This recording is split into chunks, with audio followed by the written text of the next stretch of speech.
Hello everyone, I am Sonali Mate and I welcome you all for the session of a subject that is dynamics of machinery. It is a subject of last year mechanical engineering students. So the prerequisites of this subject is SOM and TOM, which you have studied in second and third years. So in that subject you have dealt with the static body condition or the machine or a body or a system which is in static condition. Now in case of dynamics of machinery, the name implies you have to deal with the dynamic condition of machine. It means you have to deal with the machine parameters when the machine is in operating condition. So let's talk about syllabus. According to SPPU, that is Savitribai Phule Pune University, these are the 6 units and it is the content. So under the 6 units, we are going to deal with the vibration, different types of vibration, free, force, damped, undamped type vibration for single degree of freedom system and for 2 degree of freedom system. Also, we are going to talk about balancing, then vibration measurements and control, how to measure the vibration and how to control it. And also, we'll talk about the noise, or we'll have a brief introduction on noise. So this is what the syllabus of DOM. That is a very interesting syllabus and it is also important in point of view of a mechanical engineer. So let's go with first unit, that is single degree of freedom system for free and damped vibration. So in this video I am going to discuss about basics of vibration. So basically here are some learning outcomes from this video, that is student will be able to understand the vibrations in the system. They'll be able to identify the degree of freedom of system. Okay, so here are some images which you go through or which you use in your daily life. This is a stone crusher. You might have seen this stone crusher, a road roller for making the road surface smooth.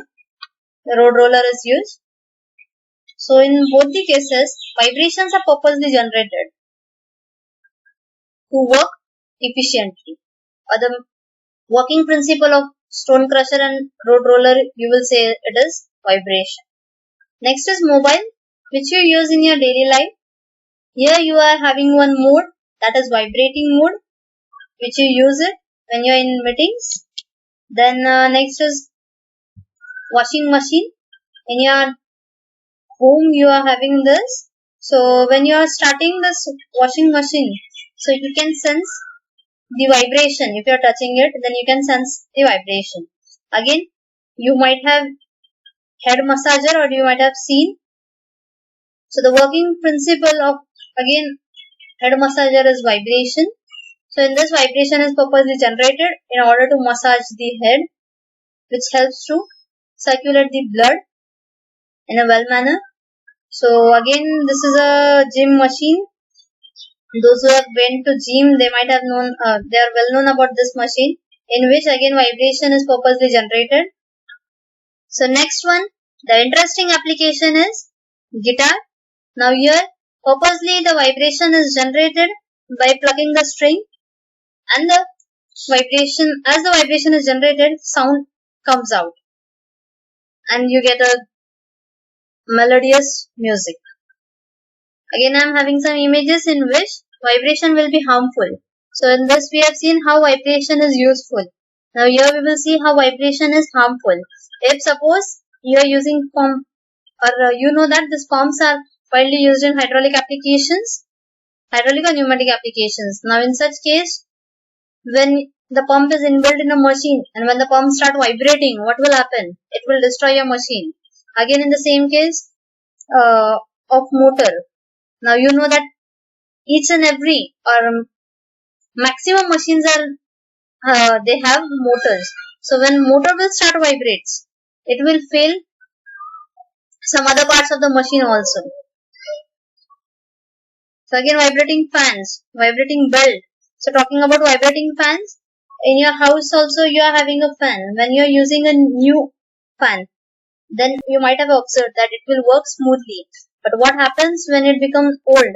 When it becomes old and old, it starts giving out some sound. That sound is nothing but due to that vibrations generated due to the excess use of the fan. So you can say that these vibrations are unwanted vibrations because that sound is not audible or that is not good for you. So what you do, you go and change your fan. Again, I'm having some example of four-wheeler. When you're driving four-wheeler on a smooth road, what you sense? You have a peaceful drive. But when you drive a car on a bumpy road or on a rough road, then you sense some amount of vibration. And that becomes hectic for you. Again, talking about the trains. So when a train is passing nearby us, or when, if suppose you are standing on a platform and a train is going from near to that platform, then what you will sense? You will sense a vibration. So again, it becomes hectic for the human beings. So these are nothing but the disadvantages of the vibrations. So you can say vibration is having two sides, positive side and negative side. So let's see what is vibration as we are talking about it. So first we should understand what is vibration.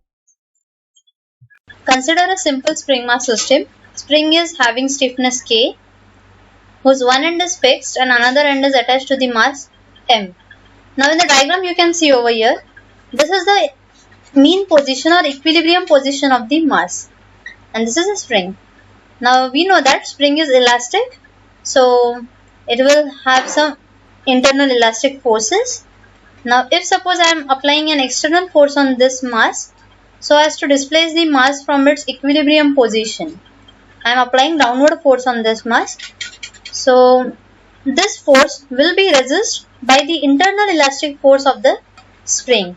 So during this downward motion, work is done against the internal elastic force, and this work done is stored in the form of internal potential energy, or you can say elastic strain energy.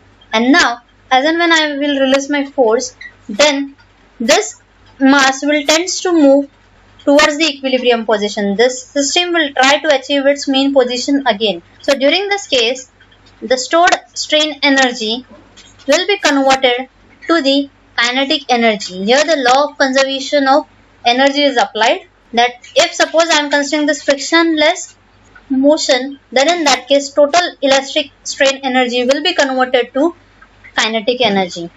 Okay, so as this mass is moving in the upward direction, so strain energy will converted into kinetic energy, and when it will reaches to equilibrium position, at that time you can say complete strain energy is converted into kinetic energy. And as now mass is having kinetic energy, so it will continue to move in the upward direction. So it moves till kinetic energy is totally converted into again potential energy. So as the mass is moving in upward direction, slowly kinetic energy will get converted into potential energy, and the point at which total kinetic energy is converted to potential energy, that will be another extreme point. So now again you can say at this point there is a total potential energy. So again this mass will try to achieve its mean position. So again it will move in downward direction. So this process will go on continuing, and the cyclic motion is generated. Hence you can say vibration is a cyclic motion of a body or a system due to elastic deformation of body under the action of external forces. So what is the procedure? Initially the force is applied and it is pulled up till extreme position, or it is pulled up till certain displacement, and then the force is removed, and then the body tends to vibrate. This cyclic motion is nothing but the vibration. So here you can say, if suppose this is one point and the cycle starts from this point and it completes over here, so this is completely one cycle. Similarly this is another cycle, or you can say anyone, you can consider anyone. If you are starting from this point, this will be a complete one cycle. Equilibrium to extreme, extreme to equilibrium, again equilibrium to extreme, and again extreme to equilibrium. This how one cycle is completed, and this continuous cyclic motion will give you the vibration. So to understand this term, this vibration terminology more efficiently, we should know some basic concepts like which you have already studied about SHM equation. SHM equation, it is given by, or it is nothing but acceleration is directly proportional to the displacement of a body. According to SHM, that is simple harmonic motion. Acceleration, this acceleration is given by d square x by dt square. It can be written as x double dot. It can be written as x double dot. X double dot is equals to minus omega square x. This is the equation of SHM. Again simplifying it, x double dot plus omega square x is equals to 0. So this is a simple harmonic motion equation. Again, there are some basic terminologies like T suffix P is time period. Here it is denoted by capital T. This is nothing but TP. Time required to complete one cycle. So it is given by 2 pi by omega, where omega is nothing but the angular speed. Next is F, that is frequency. Now frequency is number of cycles per unit time. So it is the reciprocal of time period, and it is given by omega by 2 pi. Now next is amplitude. Amplitude is maximum displacement of vibrating body from its mean position. So here you can say, if suppose this is a mean position, so maximum displacement is this much. So this is nothing but the amplitude. It is denoted by capital X. Next is stiffness of spring. It is given by force per unit deflection. Now here this deflection is nothing but static deflection. Initial deflection in the spring. So if suppose initially spring is of this much length, and when you attach the mass, the length of the spring is this much. This total is the length of spring. So difference between this two is nothing but your static deflection. So initial deflection in the spring. So it is given by F per unit deflection. So here F will be nothing but mg, and this will be static deflection. Next is degree of freedom. So it is nothing but minimum number of independent coordinates required to specify the system or any body. Minimum number of independent coordinates means that coordinates should not be dependent on each other. Now again, take a simple example of spring mass system. Simply x1 is the coordinate which describes or which specifies the system. That mass is displaced by x1. As the mass is displaced by x1, k will also be displaced by x1. So simply x1 is the parameter or a coordinate which describes this total system. And again, assumption over here is that this system is vibrating simply in linear direction. So here x1 is the coordinate. So this example is of single degree of freedom system. And simply one coordinate is required. Another example is one spring, one mass, which is attached to another spring and mass system. So here K1, K2 are the stiffness of two spring, M1, M2 of two masses, mass of two masses. So x1 is the displacement of mass m1, x2 is the displacement of mass m2. Now in this, simply x1 or x2 cannot be used to specify this system or to describe this system. So here x1 and x2 both are needed. x1 will describe m1 and x2 will describe m2. So here this becomes an example of 2 degree of freedom system. Another example is of simple pendulum. Here the coordinate which describes the system is theta. Simply here theta will describe the system. L is the length of string and m is the mass. So simply one coordinate is required. So this is the example of 1 degree of freedom or single degree of freedom system. Another example, so here is the motor and generator which are connected in between by means of two shafts and coupling. So here you can see there is one rotor, or we can consider this as a rotor. There is one rotor motor and one is generator. So there are two masses and there is a shaft. So again There will be one coordinate required to to specify this motor, and one coordinate will require to specify the motion of the generator. Hence, this is the example of 2 degree of freedom system. So this how, based on number of independent coordinates, you can identify the degree of freedom of the system. So here another term is damping. Now damping is nothing but it is the resistance to the motion, and damping coefficient it is given by C. Now this resistance to the motion, it might be in the form of fluid, it might be in the form of friction, and so on. We will discuss on this in the upcoming videos. And the next term is resonance. Resonance is nothing but it occurs when your external excitation frequency matches with the natural frequency of the system. So there are two frequencies over here. One is external excitation frequency, that is due to external forces, and one is natural frequency of the system. What is this? All the three terms will be elaborating more in the upcoming videos, then you will come to know. So what happens if resonance occur? If resonance occur, then there is a maximum amplitude and there is a failure of the system. Here in the image you can see there is a bridge. Bridge has been collapsed.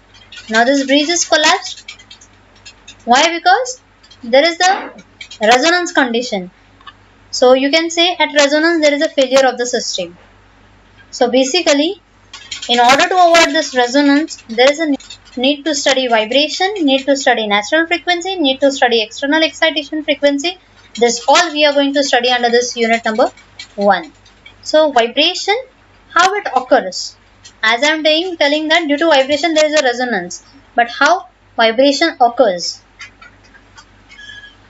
So first is, here you can see there is a roller which is mounted on a shaft.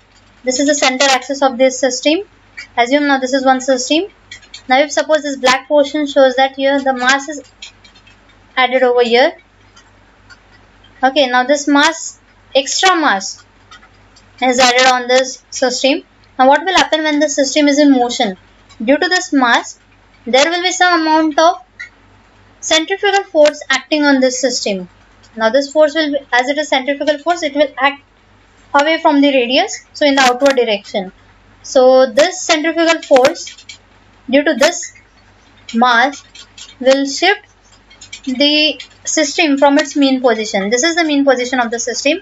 This will shift the system from its mean position. So this you can say centrifugal force, you can call it as unbalanced force. So due to this unbalanced force, there is a vibration. As it is shifting from its mean position, there will be some resisting force, internal resisting force, which will try to pull this body toward its mean position. So due to this forces, there will be some vibration generation. Now next is, if suppose there are two masses added on the system, then this will generate unbalanced couple acting on this system. So first reason is to occur vibration is unbalanced forces and couple. So next is, now I have shown you this image in the previous slide. This is a car or a four-wheeler which is running on this road. Now here you can see there are many dig holes in this road. So you can say this is not a smooth surface, this is a rough surface. So due to this rough surface, there is some excitation to this system. What is our system? Our system is four-wheeler. Now here in this, external excitation is provided. External excitation force is given to this system from this road. So this external excitation force will generate vibration in this car. Next is dry friction force. Now if suppose two bodies they are rubbing over each other, then this we know that frictional force opposes the motion. So what happens now? Motion is in this direction. Friction force will try to pull the mass toward its mean position. So you can say there is a chance of vibration due to dry friction force. The best example of this is conveyor system. On the airports you can see the luggage is passed from the conveyor system with the help of conveyor system. So you can assume that there is some amount of vibration because that bags are moving from on the rough surface, that is conveyor. Next is due to wind force. Here you can see that these are the electric cables. They are vibrating due to the wind force. Then another is due to natural calamities like flood, earthquake. So when the earthquake is there, we know that there is vibration. Huge buildings get collapsed. This is another example of resonance. Why this building is collapsing? Because the resonance is occurring over here. Natural frequency of building matches with the excitation frequency due to earthquake. So this will give, or this will provide the, or this will generate the resonance. Next is, we'll see what are the effects of vibration. What are the effects of vibration? Now we have seen what is vibration, how it generates.